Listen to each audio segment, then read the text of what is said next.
ఈ ఇండ్లు చూడండి. ఈ ఇంట్లోకి పోయి నేనైతే లోపలికి పోయి చూడలేదు, కానీ ఇది మహానటి సావిత్రి నివసించిన ఇండ్లు. పశ్చిమ వీధి కలిగి పశ్చిమ వీధి కలిగిన స్థలం. పశ్చిమంలో ఒక గేటు, ఒకటి గేటు పశ్చిమాన ఒక గేటు ఉన్నది. అయితే లోపలికి పోయి చూడలేదు. ఆమె తెలియని వాళ్ళు ఎవరూ లేరు. ఆమె ఆంధ్ర, కర్ణాటక, తమిళనాడులో ఆమె పేరు తెలియని వాళ్ళు ఎవరూ లేరు. కానీ ఆమె పేరు ప్రతిష్టలకు భంగం కలగట్టు కొంతకాలానికి దక్షిణంలో స్థలం కొని స్విమ్మింగ్ పూల్ కట్టినది.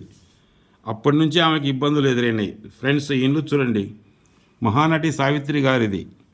నేను లోపలికి వెళ్ళి చూడలేదు, కానీ ఆ ఇంటికి పశ్చిమాన ఒక గేటు, పశ్చిమ భాగంలో చిన్న గేటు ఉంది. పశ్చిమ వీధి కలిగిన స్థలం. అట్లానే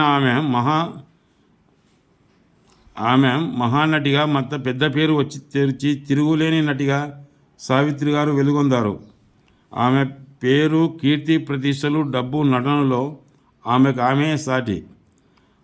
అయితే ఆమె చేసిన తప్పు ఏంటంటే దక్షిణంలో ఖాళీ స్థలాన్ని స్విమ్మింగ్ పూల్ కని కార్లు ఉంచుకోవడానికని దక్షిణంలో కొని అందులో పెద్ద గొయ్యి తవ్వించి స్విమ్మింగ్ పూల్ ఏర్పాటు చేసి తన ఇంటికి నైరుతిలో గేటు ఏర్పాటు చేసినది. నైరుతి నరకానికి పడక అప్పటి నుంచే ఆమెకు ఇబ్బందులు ఎదురైనవి.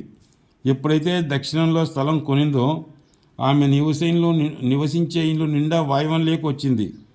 వాయువ దోషాలున్న భార్యాభర్తలు ఒకరినొకరు అనుమానించుకున్నట, అందువల్ల వారు చెప్పా పెట్టకుండా ఇల్లు వదిలి వెళ్ళిపోవట, భార్యాభర్తలు విడిపోవట, అందున్న కుటుంబ సభ్యులు శత్రువులే కొట్టాడుకోవడం, ఎంత ధనవంతులైన ఆర్థిక ఇబ్బందులు కలగడం, ఒక్క మాటలో చెప్పాలంటే మానసిక ప్రశాంతత కోల్పోవడం జరుగుతుంది. ఆమెకు అదే జరిగినది. ఆమె భర్త ఆమె నుంచి విడిపోయినాడు. ఎన్నో సమస్యలు ఎదుర్కొంది. దక్షిణ నైరుతిలో నూతులు, గోతులు ఖాళీగా దక్షిణం పల్లంగా ఉండడం, ఉత్తరం కన్నా ఎక్కువ స్థలం ఉన్నందుకు తలకు, వెన్నెముకకు, నరాలకు సంబంధించిన జబ్బులు, కాళ్ళకు, తలకు, నరాలకు క్యాన్సర్, టీబీ వంటి మందులకు మానం జబ్బులు వస్తాయి. ఆమె మెదడులో నరాలకు ఇన్ఫెక్షన్ వచ్చి కోమాలోకి వెళ్ళిపోయినది. దక్షిణం ఖాళీ అయితే ఆస్తులు జప్తు అయ్యి ఆకస్మిక మరణం సంభవిస్తుంది. ఆ మహానటి చావుకు కారణాలన్నీ ఈ దక్షిణ ఫేస్లో ఏం చెప్పవచ్చు. నేనైతే లోపలికి వెళ్ళి చూడలేదు, కానీ బయట మాత్రమే ఉండి చూసినాము. ఇక్కడ ఎప్పుడైతే ఈ స్విమ్మింగ్ పూల్ ఉందో ఆమె పతనానికి దారి తీసింది.